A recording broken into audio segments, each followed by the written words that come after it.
I want to talk today a little bit about history. You know, so often I read a sign today. We're in Ireland, and I was reading a sign, something about Irish history, and I was reading about this, thing that happened in Ireland in the 1800s. And there was a sign outside. It said, for those who don't know history, so I'm paraphrasing, those who don't know history are doomed to repeat it. And it kind of got me thinking, and recently I've been having more and more of these thoughts about history, that kind of this feeling around history, and this might be a little bit controversial, I don't care. Even our own history that we have experienced in our life is continuously changing. I talk about a lot on here. I say, like, what we call our history can be different. I'm just talking about your own life history that you've directly experienced through your life experience, through your own ups and downs and ins and outs. It changes with context, it changes with time, it changes with perspective. So whenever we go to global history, or the history of a nation, or the history of people, or history of events that multiple people experience, if we extrapolate that out, can you imagine how many different ideas about history that there actually are? But what happens is there's the victors, from the wars of the past. They wrote the histories, and whenever the history was going back in time, what was written on paper was the most important thing, and that was truth. And so there may be truth in what is written as history, but I'm getting to the point where I'm at the point where I just think, I'm not going to believe anything that is told to me. I'm not going to take anything that has been given to me without questioning and filtering it through my own soul's knowing of truth. And that doesn't mean it's always going to be perfect, but also I'm not just going to accept as fact something because it's written down, something because it's told, something that I haven't directly experienced. And again, like I say, even something I've directly experienced, my experience of that and my expression of that can be completely different from someone else who experienced the apparently same thing. So I'm just feeling into, because everything is now, but we're talking about in the human journey of what we call history. And if what we call history is so changeable within one individual, imagine how much that's magnified and multiplied when it's multiple beings with multiple experiences of the same thing, and then changed over the period of time. When you go back 100 years, 200 years, 5,000 years, think of how much changes, how much editing, how much perspective changes, how much narrative that of the time, something that was true 100 years ago, and those who were able to tell the story, that may have changed now, and so the story gets changed, the perspective gets changed. So I'm interested in history. I like going to see stuff, I like hearing and reading, but before I would have probably have taken some things that I seen as fact, as gospel, as the Gospels, because it's written down and because we're told that's what is so.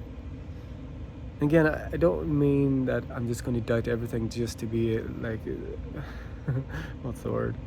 Just to go against. It's not that. It's more that multidimensional reality is so individual.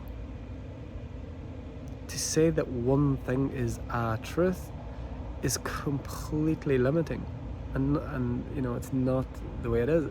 Like, multidimensionality is every past is a potential, every future is a potential, every now is a potential. They're all potentials, but what becomes lived experience is the potential that we individually bring forth through our thoughts, words, deeds, actions. And then if we have shared experiences with others, we seem to feel like that's a shared experience and everyone experiences the same thing, but it's not. 10 people can see an accident and you can have 10 different stories. 10 people can experience something from their past, and 7 of them experience it one way and 3 experience it in a different way. It's all individual. So I like the saying, if you don't know the history, you're condemned to repeat it. But what is history? What is his story? Even our own. Even we step away from like the collective history or what was written down. My invitation is to myself and to you who feel called to this, is to question your own history. Oh, little angel appeared there. Question your own history. We talk about a lot, question your own unquestioned assumptions. Question the things that you just assume to be true because maybe you were told it was true one time. Maybe you experienced, multiple people told, a teacher told you, a parent told you, or an authority figure told you this is what's true. Or even in a deeper level, you experience something, a traumatic event, you experience something to be the way that it is, and because of that, you've just assumed that that's the way it is. And the way this reality works is what we assume to be true, what we believe to be true, is a self-fulfilling prophecy. It will be true, but it's only true for you. So the invitation is to question our unquestioned assumptions, question what we believe is true, question and see, is actually some of my inherited beliefs something that I've just accepted and swallowed and assimilated because I was told, because an authoritative figure said that's the way it is, because a book said that's the way it is. Again, it's not just about doubting everything there's a word I'm trying to get, contrarianism. It's not about trying to be a rebel or whatever. It's about filtering your experience through your now lens of truth. What is true for me now? And what is true for me when I was 13 years old is not true for me at 45 years old. What was true for me last week may not be true for me this week, because it's always changing, and life is always changing, and the world is always changing, and perspective is always changing.